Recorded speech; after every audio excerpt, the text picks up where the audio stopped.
Good morning. This is the interview process for Golden Mouth. Why are you guys here? When I heard this was a movie about Midas, I mean, heck, everything this guy kissed turned to freaking gold. So I'm stoked for this movie. Yeah. Um, yeah, when I heard Golden Mouth, obviously I knew it was John Chrysostom, and I'm a huge fan of John Chrysostom. I want to just really emulate his theology, and I knew I had to play this role. Why do you guys think you specifically are qualified for this role? I mean, this is a movie about King Midas. I mean, King. So, I mean, look at me. What else? Um, I would say my understanding of his homilies. I love theology. I've read every single one of his sermons. I feel like I've met him, honestly. Could you guys describe the Golden Mouth? Yeah, so Golden Mouth was a title attributed to John Chrysostom because of his efficacious preaching.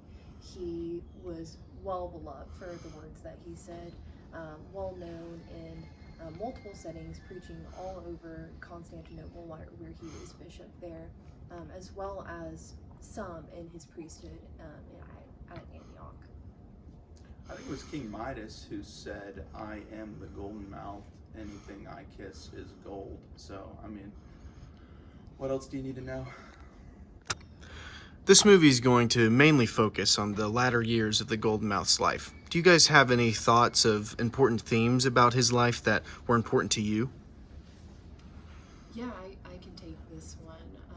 One of the things that at the very end of his life he was focusing a lot on reflecting was suffering and how that affected his understanding of ascesis as well as drawing near to God.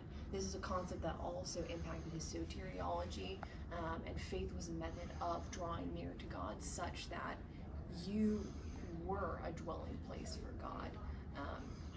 And so that brings to his understanding of the heavenly things in Hebrews chapter 11 and chapter 9 as well. I think that at that point, King Midas had gotten so rich that it just became a bit troublesome for him. So, I mean, I'm a rich guy, so I won't have any trouble playing this, but I could really tap into how it affected me. The end of Golden Mouth's life in the final years in Constantinople was pretty difficult. What do you think motivated him to get through that? I think what motivated him was first that suffering to him was good. It was what brought him near to Christ. The second thing is faith in that suffering. Faith is a reality of the things that are hoped for, and it's within us. So all of the things to come are made a reality. And so even as you don't see it, like the matriarchs and patriarchs, it is in you. Well, I think I know who we're going with, but as at least one of you knows, Golden Mouth was a known Stoic. So if you guys could please tell me how you think he would be acting during his grandmother's funeral. I mean, yeah, obviously we're having an open casket funeral, so I, give her one like, hey, turn her into gold, and better her rest in the gold than, everywhere else. Yeah, I mean, he definitely wouldn't cry. That's all I'm going to say.